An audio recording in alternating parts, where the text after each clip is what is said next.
நம்முடைய செய்தியாளர் வினோத் மதுரையிலிருந்து இணைந்திருக்காங்க.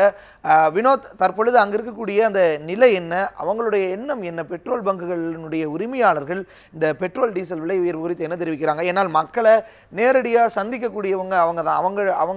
அவங்க தான் விலை உயர்ந்த மாதிரி மக்கள் அவர்களை திட்டுவதா நிறைய முறை பதிவு செய்யப்படுது, அவங்களாலேயே பதிவு செய்யப்பட்டிருக்கு.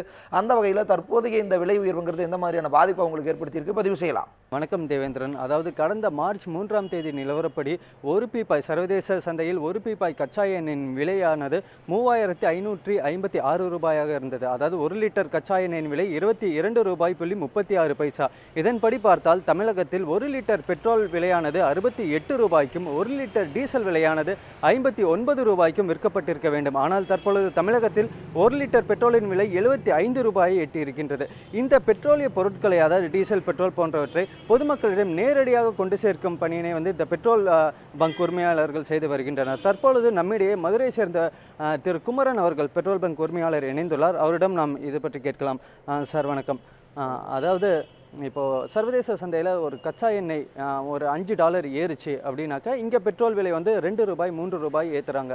அதே போல் சர்வதேச சந்தையில் கச்சா எண்ணெய் விலை ஒரு $5 குறைஞ்சினாக்கா இந்த விலை இறக்கமானது பைசாக்குள்ள தான் இருக்குது. 50 பைசா இறக்கம், 90 பைசா விலை இறக்கம். ஏன் இது எதற்காக?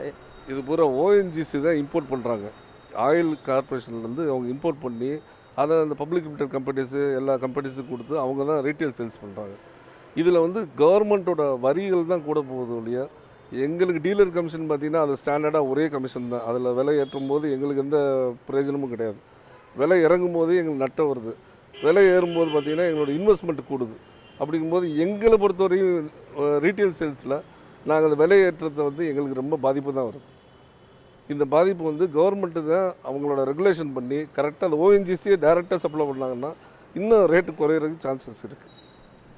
தற்பொழுது தமிழக அரசு இந்த வாட் வரியை 34% உயர்த்தியிருக்கு. இது இன்னும் பொதுமக்களுக்கு ஒரு அதிகமான ஒரு சுமையை கொடுத்துருக்கு. இப்போ இந்த பெட்ரோல் பங்க் இந்த வரிகள் இதில் கிடைக்கக்கூடிய லாபங்கள் உண்மையாலுமே யாருக்கு சென்றடையுது? கவர்மெண்ட்டுக்கு தான் போகுது. இதில் வேட் வரி இப்போ 34% போட்டிருக்காங்கன்னா ஒரு 100 ரூபாய்க்கு ஒருத்தர் பெட்ரோல் போட்டாங்கன்னா 34 ரூபா வரியாக கட்டுறாங்க ஸ்டேட் கவர்மெண்ட்டுக்கு. இது சென்ட்ரல் கவர்மெண்ட் டேக்ஸ் இருக்குது. இதெல்லாம் குறைச்சி பண்ணாத இதனால் பார்டரில் உள்ள எல்லா பெட்ரோல் பங்குக்கும் சேல்ஸ் பாதிச்சிருக்கு.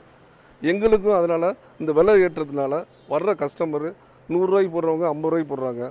அந்த மாதிரி குறைச்சிடுறாங்க. அவங்களோட கன்சப்ஷனும் குறைஞ்சி போகுது. எங்களுக்கு அதனால் சேல்ஸ் பாதிக்குது. இப்போ பார்த்தீங்கன்னா இந்த பெட்ரோல் விலையேற்றத்தினால அத்தியாவசிய பொருட்களுடைய விலையும் ரொம்ப ஏறிக்கிட்டே போகுது.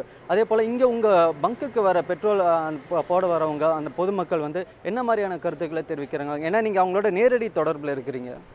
அவங்களுக்கே விழிப்புணர்ச்சி கம்மியாக இருக்குது. 3 நாள் கழிச்சு கேட்குறாங்க பெட்ரோல் விலை கூடி இருக்கான்னு கேட்குறாங்க. அந்த பெட்ரோல் விலை கூடி இருக்குன்னு சொல்லி அவங்க அவேர்னஸ் பண்ணி இந்த கன்சப்ஷன் அவங்களா பெட்ரோல் போடுறதையும் குறைச்சிக்கிறாங்க. இதனால் அவங்க இந்த இடையில 11 மணிக்கு மேலே வண்டி எடுத்துகிட்டு வெளியில் போய் ட்ராவல் பண்ணுறவங்களை குறைச்சாங்கனாவே, இல்லாட்டி பப்ளிக் பஸ்ஸை யூஸ் பண்ணாங்கனாவே இந்த பெட்ரோல் கன்சம்ஷன் கொஞ்சம் நாடோட நிலைமை நல்லாயிருக்கும். இந்த நாடு முன்னுக்கு வரணும்னா இந்த மாதிரி பெட்ரோல் இதெல்லாம் அந்நிய செலாவணினால வர்ற வியாபாரங்கள், நான் வியாபாரியாக இருந்தாலும் எனக்குன்னு மனசாட்சி இருக்குது. இந்த பெட்ரோல் இவ்வளோ கூட வேண்டிய அவசியமே கிடையாது. இதெல்லாம் கட்டுப்படுத்துறதுக்கு மக்கள் விழிப்புணர்ச்சி வேணும்.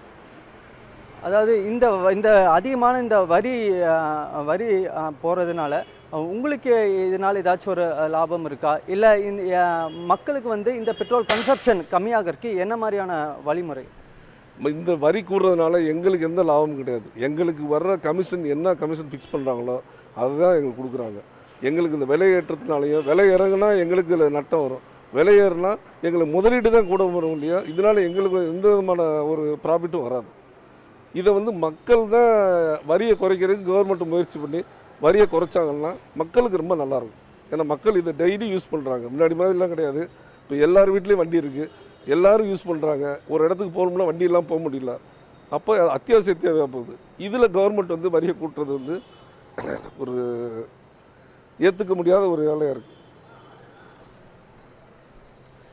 அதாவது தேவேந்திரன், பெட்ரோல் டீசல் விலை உயர்வுக்கு பல்வேறு காரணங்கள், அதாவது டாலர் விலையேற்றம், கச்சா எண்ணெய் விலை உயர்வு என பல்வேறு காரணங்கள் தெரிவிக்கப்பட்டாலும் அதாவது இந்த யூசேஜ் ஆஃப் பப்ளிக் டிரான்ஸ்போர்ட் வந்து இது வந்து மக்களிடையே வந்து குறைந்துள்ளது. இதன் காரணம் அதாவது இந்த பப்ளிக் டிரான்ஸ்போர்ட் யூசேஜ் அதிகமாகும் பொழுது இதற்கான இந்த பெட்ரோல் விலையேற்றம், இதன் மீது போடப்படும் வரிகள் போன்றவற்றினால் வந்து அரசுக்கும் வந்து அந்த அந்த சுமை குறையும், அதே போல் மக்களுக்கும் அந்த சுமை குறையும். இதுவே இதற்கு ஒரு தீர்வாக இருக்கும். தேவேந்திரன். நிச்சயமா வினோத், பெட்ரோல் பங்கு உரிமையாளர் என்னுடைய கருத்துக்களை பதிவு செஞ்சிருந்தீங்க. அவர் பொறுத்தளவுமே இது ஒரு தேவையற்ற வரி, மத்திய மாநில அரசுகள் இந்த வரியை குறைத்து மக்களுக்கு அதை பலன் சேர்க்க வேண்டும் அப்படிங்கிற ஒரு கருத்து தெரிவிச்சிருக்காங்க. பெட்ரோல் பங்கை பொறுத்தளவு அங்கு வாடிக்கையாளர்களை நேரடியாக சந்திக்கக்கூடியவங்க, அந்த பெட்ரோல் பங்கில் வேலை செய்யக்கூடிய அந்த ஊழியர்கள், அவங்க எந்த மாதிரியான சிக்கல்களை சந்திக்கிறாங்க? திடீர்னு விலை உயர்வு வந்துருச்சு அப்படிங்கும் பொழுது, அந்த அறிவிப்பு வந்த பிறகு அவங்க நேற்று சொன்னதை விட ஒரு 2 ரூபா 3 ரூபா அதிகமாக வந்து விலை சொல்லும் பொழுது அது எந்த மாதிரியான பிரச்சனைகளை வந்து அங்கே இருக்கிறவங்களுக்கு ஏற்படுத்துது?